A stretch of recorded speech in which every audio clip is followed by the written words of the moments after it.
একটি তথ্যের ক্ষেত্রে যে তথ্যটি হচ্ছে আয়কর রিটার্নে দেখানো আয়ের পরিমাণ, এই তথ্যটির ক্ষেত্রে আমরা সেখানে একটা মিস্টেক করেছি, যেটা আমরা পরবর্তীতে বলেছি যে আমাদের যিনি অ্যাডভোকেট এই টাইপটি করেছিলেন তার একটা টাইপিং মিস্টেক ছিল। সেখানে যেহেতু তিনি আয়কর রিটার্নের যে ফাইল সেখান থেকে তথ্যগুলো দেখে হলফনামায় তুলতে হয়েছিল, সকল তথ্যের মধ্যে একটা জায়গা তার একটা অনিচ্ছাকৃত ভুল ছিল, যেখানে তার 9 লক্ষ টাকা লেখার কথা ছিল সেখানে তিনি 28 লক্ষ টাকা লিখেছিলেন। এই অনিচ্ছাকৃত ভুলটাও কিন্তু সেদিন আমাদের জেলা প্রশাসক মহোদয় সেখানে উল্লেখ করেছিলেন এবং সেটা আমাদেরকে সংশোধন করে একটা সাপ্লিমেন্টারি আমাদেরকে নতুন করে আরেকটা ওই পাতাটা কিংবা হলফনামাটা আবার দিতে বলেছিলেন, যেটা পরবর্তীতে আমরা আবার নতুন করে আজকে আমাদের যে সাপ্লিমেন্টারি যে হলফনামা ওই পাতাটার যে একটা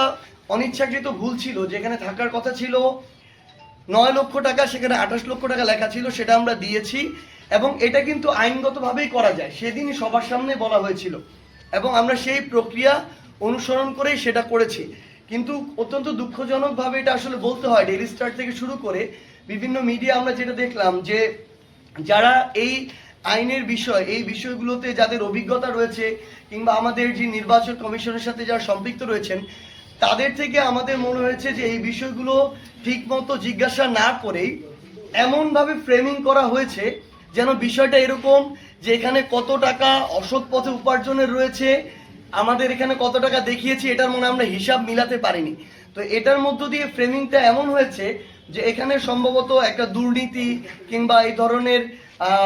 অনৈতিকভাবে আর্থিক উপার্জন এই ধরনের একটা চিত্র জনগণের সামনে তুলে ধরা হয়েছে, যেটা আসলে আমার জায়গা থেকে মনে হয়েছে যে উদ্দেশ্য প্রণোদিতভাবে এটা একজন প্রার্থীকে হয়রানি করা। এটা অনুরোধ থাকবে যে মিডিয়া যখন তাদের জায়গা থেকে ফ্রেমিংগুলো করবে তারা যদি আইনগত বিষয়টার ব্যাখ্যাটার সাথে উল্লেখ করত তাহলে কিন্তু এই বিষয়টা ওখানে যেত না, কারণ একদম আইনগতভাবে এটা আছে। আমরা যদি কখনো এরকম কোনো তথ্য যে তথ্যগুলো আবার সাপ্লিমেন্টারি দেওয়া যায় সেটা ভুল করি অনিচ্ছাকৃতভাবে, সেটা আমরা সাপ্লিমেন্টারি দিতে পারবো, একদম আইনগতভাবে দেওয়া আছে এবং সেটা সেদিন সবার সামনে উল্লেখ করা হয়েছে। কোনো প্রার্থী কিন্তু সেখানে দ্বিমত জানায়নি, আমরা দিয়েছি এবং এটা সুন্দরভাবে গৃহীত হয়েছে। সো এই জায়গাটি আমি একদম স্পষ্ট করছি, হলফনামায় এবং আমার যে আয়কর রিটার্ন এখানে একটি অনিচ্ছাকৃত তথ্যের ভুল ছিল, যেটা আমরা সংশোধন করেছি এবং আইনগতভাবে এটা আবার গৃহীত হয়েছে। স্পষ্ট করে আমি বলছি, যার যত সক্ষমতা আছে আপনারা আমার বিরুদ্ধে সাইফুল সালামের বিরুদ্ধে তদন্ত করেন, সেখানে যদি আপনারা কোনো প্রকার এই 1 থেকে 1.5 বছরে বিন্দুমাত্র দুর্নীতির অভিযোগ আনতে পারেন, যা আইনগত ব্যবস্থা নেওয়া হবে আমি তাই মেনে নিব, আমার বিন্দুমাত্র কোনো সমস্যা নেই। কিন্তু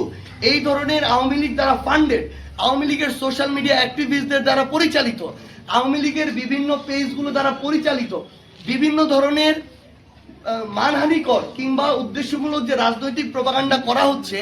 এগুলোর বিরুদ্ধে সরকারের এবং সংশ্লিষ্ট যারা আইন শৃঙ্খলা রক্ষাকারী বাহিনী আছে তাদেরকে এগুলোর বিরুদ্ধে ব্যবস্থা নিতে হবে। এগুলো যদি তারা না করে তাহলে আগামীতে একটা সুষ্ঠু নির্বাচনের এটা অনেক বড় একটা অন্তরায় হবে। একটা উদাহরণ দেখেছেন আমাদের বোন সুরভির ক্ষেত্রে,